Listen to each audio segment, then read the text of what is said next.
Hello, I'm Brian Foster, and I'm talking about Spiritism.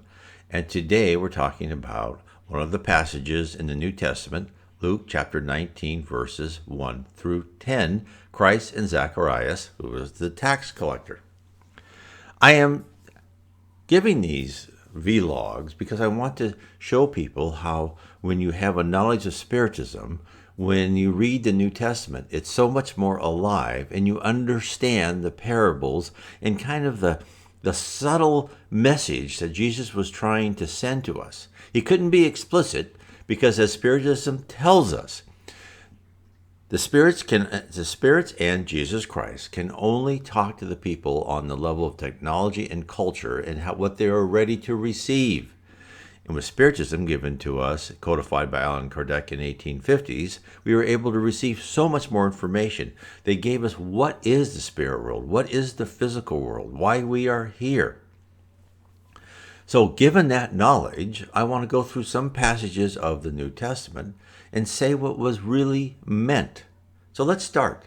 Luke chapter 19, verses 1 through 10, Christ and Zacchaeus. He entered Jericho and was passing through. And behold, there was a man named Zacchaeus. He was a chief tax collector and was rich. And he was seeking to see who Jesus was. But on account of the crowd, he could not, because he was small in stature. So he ran on ahead and climbed up into a sycamore tree to see him, for he was about to pass that way. And when Jesus came to the place, he looked up and said to him, Zacchaeus, hurry and come down, for I must stay at your house today. So he hurried and came down and received him joyfully.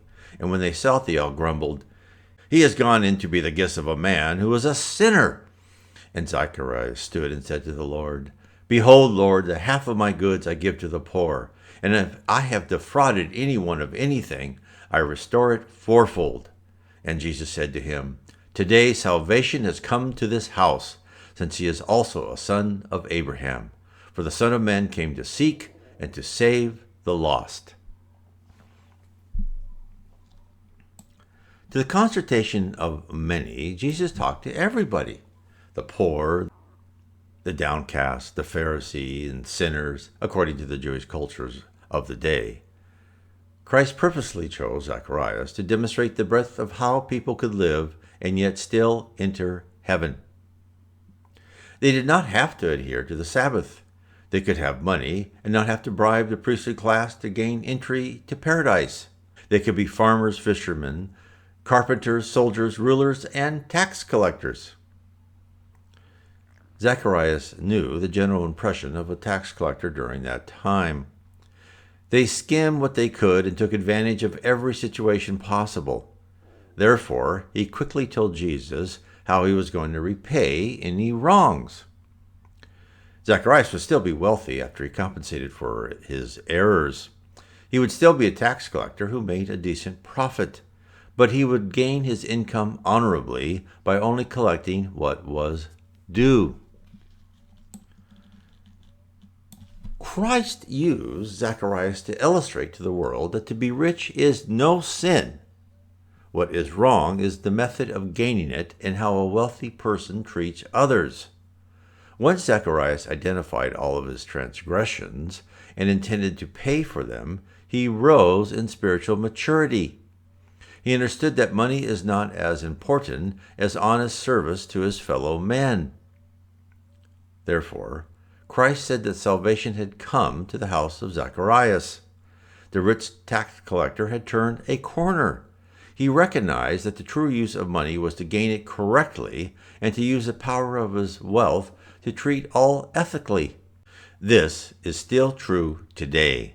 Do not feel guilty over any excess capital you have arrived at via moral and legal methods.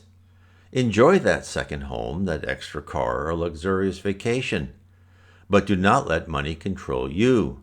Always retain your sense of honor in all dealings. The Spirit's book tells us that the trials of the rich are the most difficult. Being rich in today's environment means you can take advantage of others with impunity. And people will line up to facilitate whatever dishonest scheme you or they can think of. Zacchaeus realized this and quickly made amends.